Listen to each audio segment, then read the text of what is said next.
Hi, this is NJ Cole. I thought I'd do something a little different this year.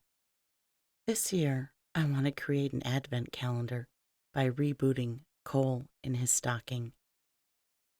I wrote Cole in His Stocking about 5 years ago as a Christmas gift to all of my readers. This year, I thought I'd share it with all of my readers and listeners by releasing it about 1,000 words at a time for the next 24 days as sort of an advent calendar.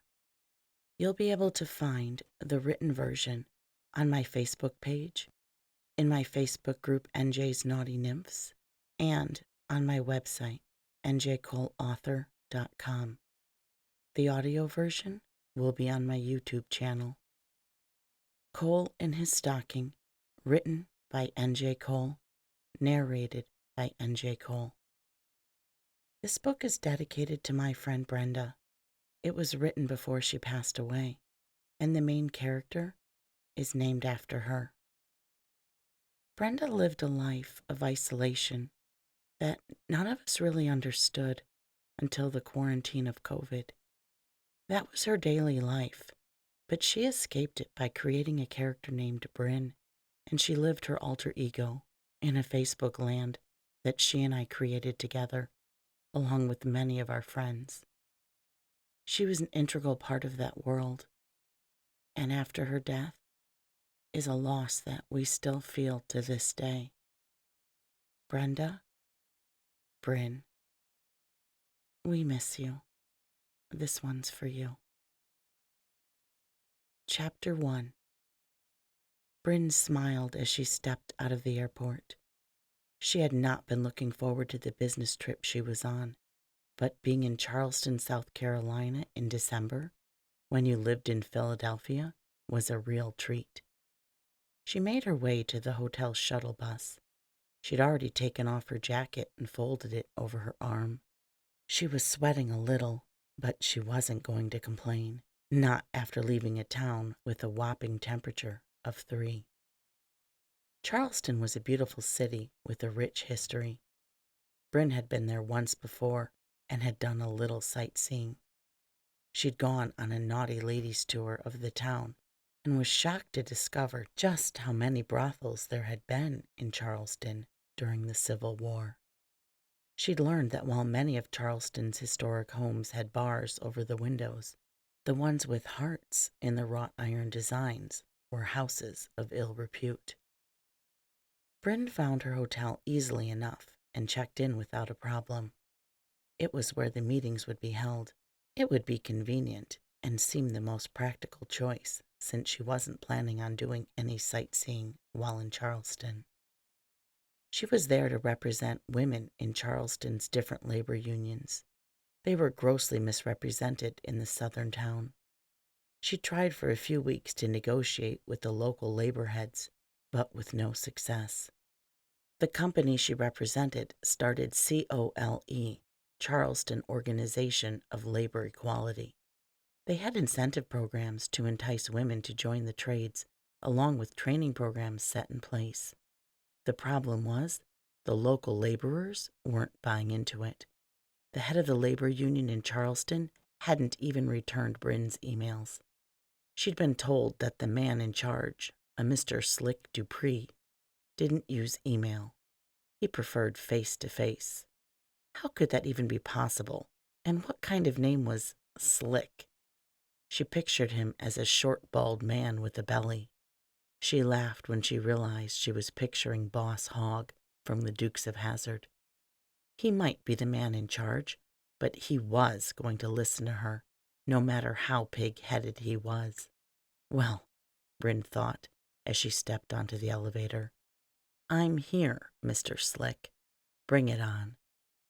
She took the elevator to the 7th floor and walked the few doors to her room. After inserting the plastic card into the slot, she made her way inside. It was like the rest of the hotel, nicely furnished and clean. As she walked past the mirror, she chuckled. The room was in better shape than she was. She'd worn a business suit on the plane as she'd gone straight to the airport from the office. The once crisp white linen skirt was wrinkled from sitting on the plane, and then in the rental car. Her dark brown hair that had been pulled back into a crisp bun was now slightly off-center and had several tendrils coming loose. Even her makeup had nearly worn off. The only thing that seemed to stay on was her eyeliner, which was smudged under her hazel eyes. Sighing, Bryn went to the bathroom and started the shower. Hotel showers were never good. The water pressure always seemed too weak, and if you attempted to use their products, your hair felt more like straw than anything. Bryn had brought her own and was pleasantly surprised at the quality of the shower. 20 minutes later, she emerged from the steamy bathroom feeling like a new woman. Opening her luggage, she pulled out a pair of jeans and a button-up white sleeveless top. Feeling more comfortable, Bryn sat on the bed and turned on the television. After flipping through the channels twice, she turned off the set. Glancing out the window, she saw the sun was setting. Her stomach rumbled as if it could see it too. Although room service was available, Bryn wanted to get out of the room for a bit and eat some local food. She loved barbecue, and there was really no better place to get it than the South. After asking for a suggestion at the front desk, Bryn walked a few blocks to a small, independently owned restaurant. The food, as expected, was delicious. It had been a nice start to what promised to be a miserable trip. Belly full and legs stretched, Bryn arrived back at the hotel. As she walked through the lobby, the sound of a jazz band caught her attention. Glancing down at her watch, she realized it was only 8 o'clock. She decided to end the day with a drink in the bar. There were a few couples in the bar sitting at tables, listening to the band. Bryn walked over to the bar and sat down. The music was smooth and mellow. It fit perfectly with the setting of the hotel bar. The bartender approached her with a soft smile. He was middle-aged and had short dark hair that was graying around the temples. He reminded her of her uncle. "The gentleman at the end of the bar would like to buy you a drink. What'll you have?" The way he said it left Bryn unsure of how to answer. She'd never accepted a drink from a man, but the bartender hadn't asked if she would accept it. He'd simply asked what she would have. She couldn't just say nothing. That would be ridiculous. She had to order something from the bar. "I'd like a vodka lemonade, but I could pay for it myself," Bryn said, feeling proud of herself for figuring a way around the free drink. "Well, this one's already paid for," the bartender said with a smile. "You can pay for the next one, little lady." Bryn bit back a smile. Perhaps it was just Southern charm, or perhaps the bartender was in cahoots with the man who had sent it to her. But two could play this game.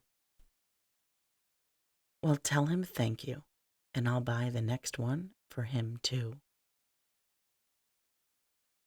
I hope you check back tomorrow and listen for the rest of this chapter.